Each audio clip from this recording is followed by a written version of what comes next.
This is the Big O Show. This is the Big O Show. Let's talk a little basketball, a little football, because she covers both sports. Champions on one end. By the way, Michelle, that was a quiet championship. We didn't have no pots and pans. We gotta, I don't know, we gotta pick up the pot. We gotta make it official. Wait. Before we get to that, I have breaking news. Is this live? Is your show live? Of course we All are. right. We're breaking live news. Podcast. Breaking news. The reason that I'm a few minutes late signing on to the 11 o'clock segment, the ACC just announced that they fined $50,000 for the students storming the court. So there you go. That follows over the weekend. They fined North Carolina $50,000 for storming the court against Duke. And so a few days later, they did the same for Miami. Do they know about our NIL collective? Penny. It was worth it. Penny. It was totally worth it for a chance for to celebrate something on a basketball court. It was super fun. Come on. Let me tell you something, okay? And I'm old, so for me, college basketball today doesn't tickle my fancy because I lived the 80s and the 90s. You know what I mean? You know what I'm talking about, okay? But having said all that, I watched the last part of the UNC game, and the one thing that they're getting hit in the face, they're coming back, they're just giving their all constantly. And when I watch the NBA, these people don't give a shit. They don't show up for games. They don't play back-to-backs. They refuse to play entire seasons. When in our time, Michael Jordan was playing 82 games, 81 games. Go look at his record. It's 80, 81, 82 games every year. That's how they used to play back in the day. And so when I look at college basketball, while it's not the same basketball that I grew up with superstars and rivalries that were really super intense, like UNLV and Duke for 2 years, like we'll never have stuff like that ever again. So, but at least I can appreciate college basketball over the NBA in the sense that you will get a great effort every single night. And I got to give. Yeah. I mean, I love college basketball way more than the NBA. And still, there are still big rivalries. Look, my daughter went to Duke. Let me tell you, she's not a mean person. She's so sweet. She hates Carolina. I mean, the go to hell Carolina. My daughter never cusses except when she's saying go to hell Carolina. Right. That Duke Carolina rivalry is still really fierce. She camped out when she was at Duke. My daughter camped in the cold for 5 weeks in a tent in order to go to Coach K's last game against North Carolina, which, by the way, they ended up losing. So that was pretty sad that she camped out for 5 weeks to see her team lose to the arch rival. But I still think college basketball is the fans are so much more passionate, the fan base and the effort from the players, even though with the transfer portal, this team, it's 12 brand new players. They've just put on the uniform for the first time this year. It's not like they have some long history with the school. They were with another school last year saying that they love that school, that they love Michigan, they love Indiana, they love TCU.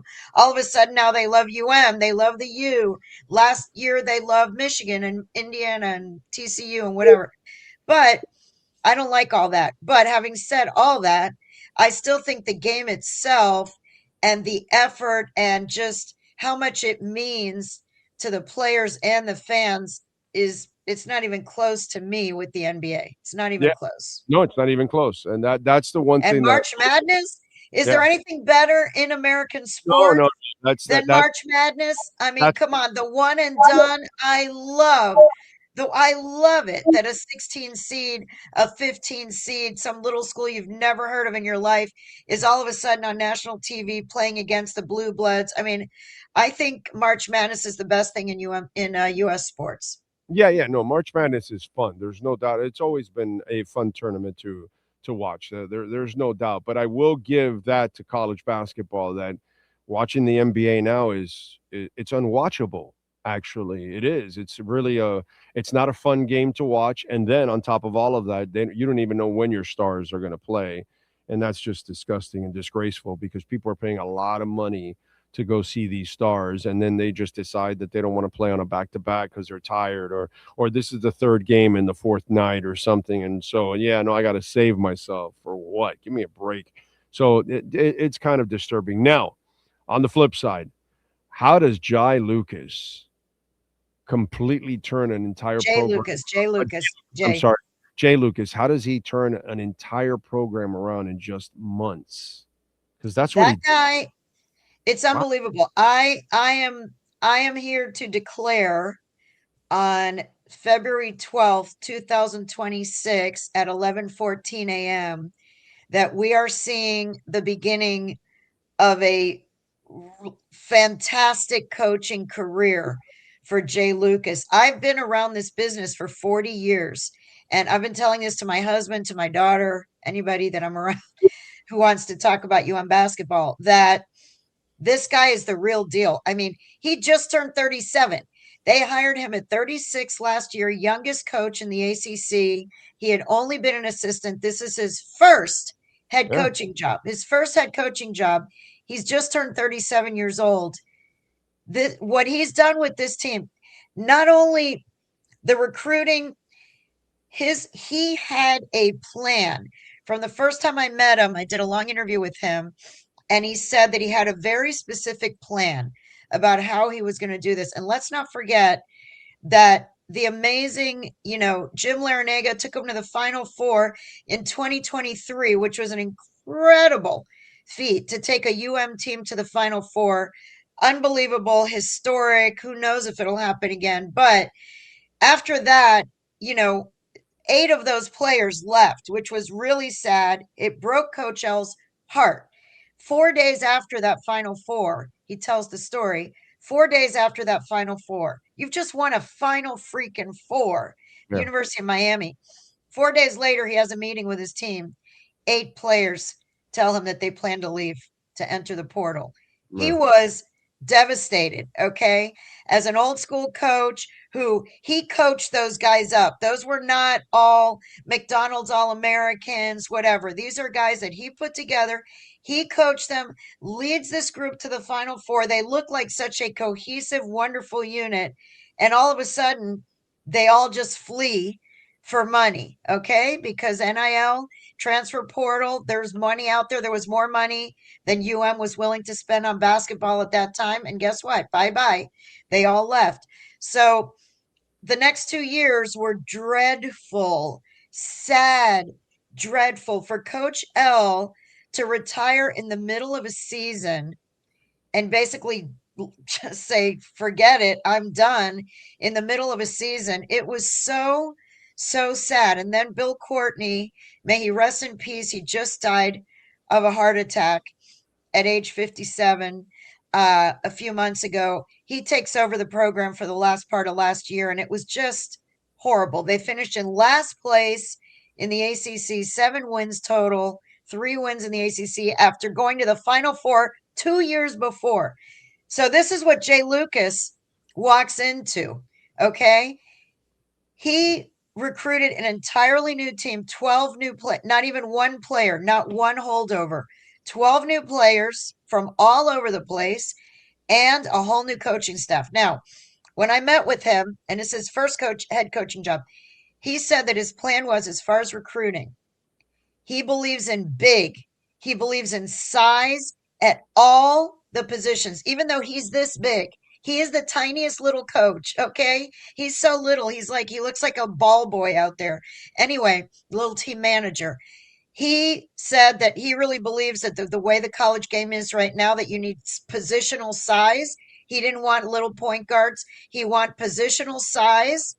And he said, so as far as what type of player, he wanted players who are defensive, who are going to rebound, who are tough, who are physical, and who are big. Number one. Number two, number two part of his plan was also very calculating, is that he wanted to bring guys that had Florida ties. And he said that in this day and age of NIL, this day and age of transfer portal, when you're getting new players in and out, it's a revolving door. It's very hard to get team chemistry. And so he wanted to have a common thread with all of these players. So what he did is he took guys who were from Florida, some from South Florida, and then Ernest Ude from Orlando and Trey from Tallahassee. But these are all guys with Florida ties who had played AAU together. They knew each other. They were on the same AAU teams. And he basically said, hey, why are we taking all of our local talent to Michigan, to Indiana, to TCU, to, whatever? Let's stay home. Let's represent the state of Florida. Let's represent the 305. Let's bring college basketball. Let's prove that Florida players don't have to leave the state to be good. So he basically preached this to these guys, like, hey, let's put a team together of Florida AAU stars. You guys all know each other. You played together. You have a bond, even though you all went to play in these cold, godforsaken places. Come back to the Sunshine State and let's form a Sunshine State team. And you know what? When you watch this team, one of the things the other coaches have been saying, the opposing coaches, is that not only that they're physical, and I'm going to talk about that in a minute. I know I said I only have 15, but I'm going to go over, is because the other coaches are saying that the chemistry that they're seeing from this team is very unusual in this short amount of time for 12 new guys who have never played together with a brand new coaching staff. And one of the reasons is that they had a bond, they had a common thread before they got here. And that was Jay Lucas's plan. As far as the playing style, why they're doing so well, he says, listen, this is Miami basketball now. We are going to get points in the paint, and they get almost every game double points in the paint of the other team, double. He also wants double free throw attempts. They are missing some free throw attempts, but he said, as long as we get double the amount of free throw attempts as the other team, that's good. So their offense is predicated on getting to the free throw line way more than the opponent, getting way more points in the paint than the opponent, offensive rebounds. They are not a three-point shooting team. He said 3-point baskets for them are a bonus, and he truly believes that you can win on physicality, wearing out the other team, because he said the thing is, when you are getting to the free throw line that often, it means that the opposing players are getting in foul trouble.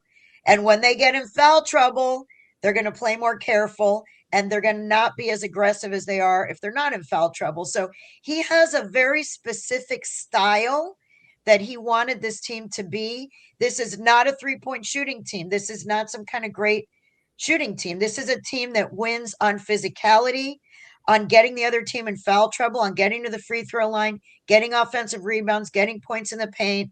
And he checks those stats in the post-game press conference every single game. He's like, look, points in the paint, check.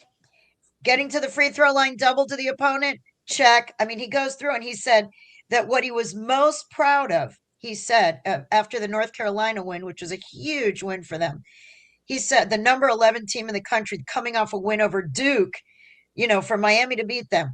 He said what made him the most proud was that they stayed true to who they are. He said, we played Miami basketball as I intended to be. We did not deviate just because it was North Carolina, just because it was a big deal, just because the stadium was full. We played the way we play, and it worked. So what I love about Jay so far, in addition to the fact he's also just a really nice person, easy to deal with. One of the assistant coaches said that his secret sauce is that he is demanding without being demeaning. He is demanding, but not demeaning. So you meet him and he seems like a mild-mannered, friendly little guy, but the truth is he's very demanding, and he has a very specific, style and instructions for these players, and they have all bought in. These guys have bought in. So I know I've been ranting on and on, but the reason is because I think Jay Lucas is the real deal. And I think that Oh this yeah. was a great hire. This was a great hire by UM.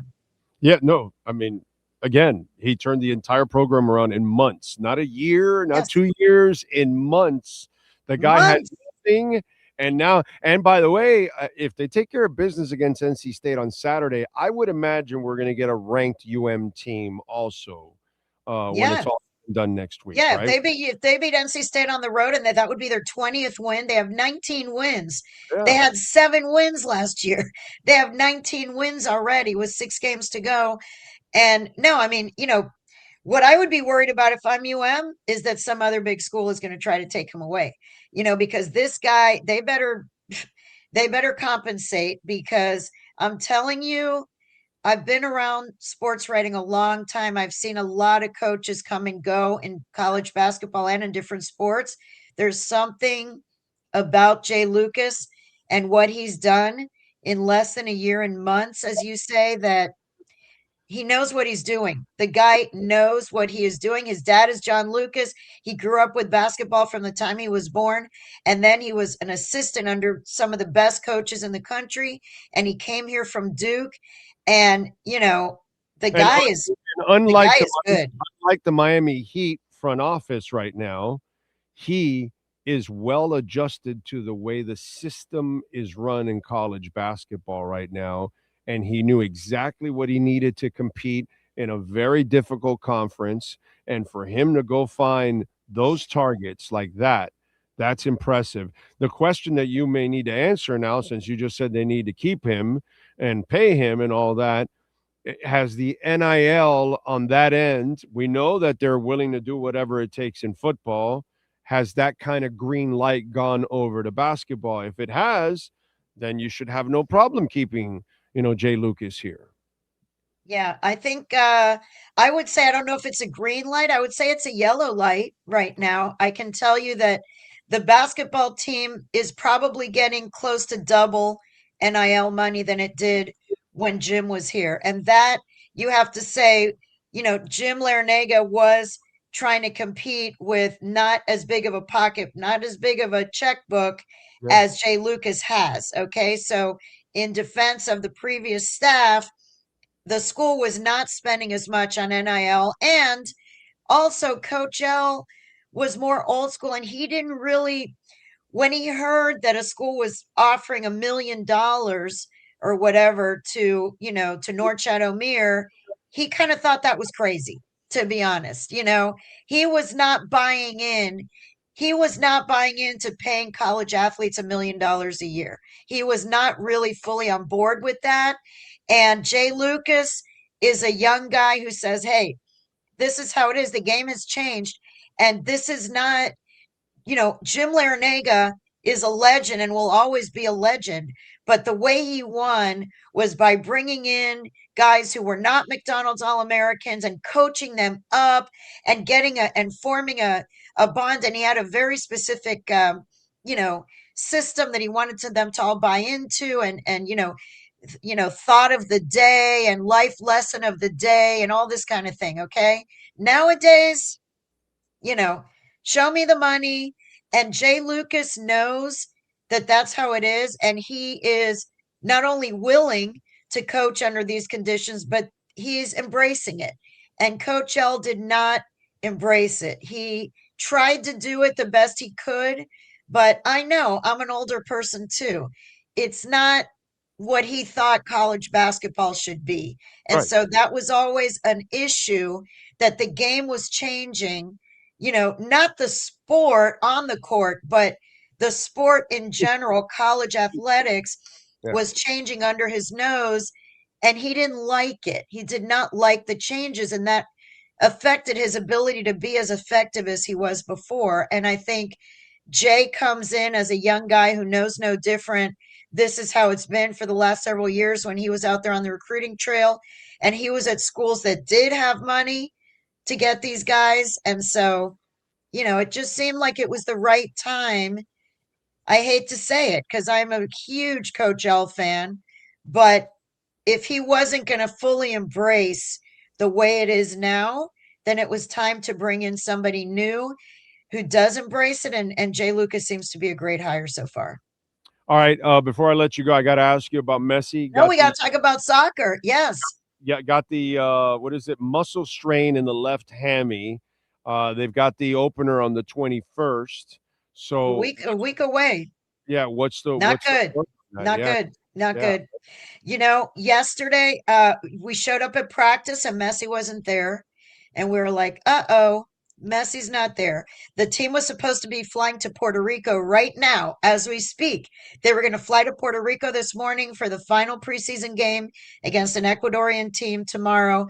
They had sold out the stadium. They had an open practice set up, an open training that there were going to be all these things for the Puerto Rican fans. We're super duper excited. All of a sudden yesterday, Messi's not at training. Uh-oh. You start asking, they didn't have any answers. They didn't have any, nothing.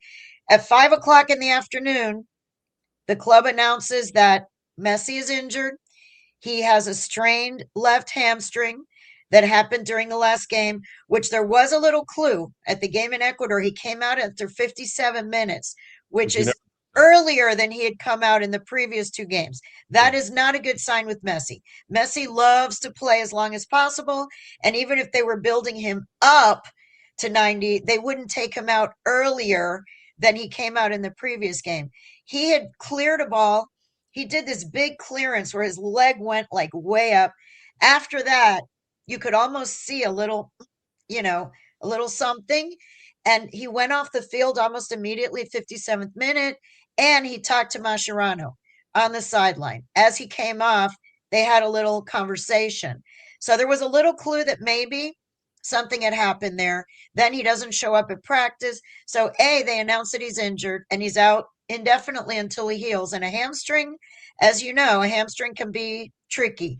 B, they postponed the game against Puerto Rico. That is how much this man means to this team. That Puerto Rican promoter was not really hiring InterMiami to come for a game. They were hiring Messi. This was the Messi traveling circus, traveling show, whatever you want to call it. And if Messi's not going to be there, they were like, no, thank you. Let's do it at another date when Messi can be there. So they changed the game to February 26th, which, by the way, I'm not totally that's only a couple weeks away. Who knows if he's going to even be better by then? B, that is now a preseason game in between two regular season games. And their first 5 games are on the road. Well, money, yes. The first 5 games, it's all money. But this is you're just whores? This is I think so. You want to be a whore? I mean, why would you play a game that is meaningless and useless in your regular season, and then you play during the regular season? So he's not going to play on the 21st, and that tells me you're not playing the 21st because there's no way that this guy has that injury, and you're going to play the 21st, and then 5 days later play in Puerto Rico. That would be stupid. No, and the first game is in LA. By the way, they're playing because the new stadium is not opening until April 4th. So the first 5 games of the InterMiami season, the first 5 games are on the road. So now you're talking about the opening game in the LA Coliseum, which, by the way, they're not going to be happy with that either, because the whole thing was supposed to be Leo Messi against Son, the South Korean star. That the big opener of the MLS season is the 2 big superstars going head to head next Saturday, 8 days away, and the guy has a hamstring pull. Okay, so you're talking about the team is supposed to play in LA. In LA on the 21st, in LA, and then go to Puerto Rico for a meaningless game on the 26th, and then 4 or 5 days, 4 days, I think, after that, 4 days after, play at Orlando, play another league game on the road. I mean, to me, to shoehorn that meaningless game in a preseason game, it's supposed to be a preseason game. It's now going to be shoehorned in between 2 regular season games. It makes no sense. It's just because every offseason now you've made it a circus instead of actually train the offseason to just get ready for the MLS season, not burn the man out before the damn season starts. And that's what you're doing every year now with this guy, because of course you've invested so much money and you're probably losing your ass. You're doing everything possible to try to gain that money back one way or another. No, and they're building this stadium. This stadium is $300 million stadium. They need money for the stadium. Yeah. I just insanity, dude. Insanity. I don't know why, but it just makes no sense. And now you put them at risk for your regular season too, on top of all. It's long enough. I don't know why. They're not going to compete in the US Open Cup again this year, right? They're going to leave that out? No. Okay. They have CONCACAF Champions Cup starting Right. in March. They come in at the round of 16. So they have that. Right. Yeah. They're not going to pass that up. But as long as you pass up the other ones, I don't even know. They're going to do the Leagues Cup. Yeah, they will, right? Because the MLS is sold They'll do out. Leagues Cup. That'll be after the World Cup. They'll do Leagues Cup. Yeah. They'll do Leagues Cup. See, it's just too much. It's just too much. Too much. Man. And is this the last or second last season till we go to the new schedule? This is the last season. Next year, after this year in 2027, they go to the same calendar as the rest of the world. Yes, thank God.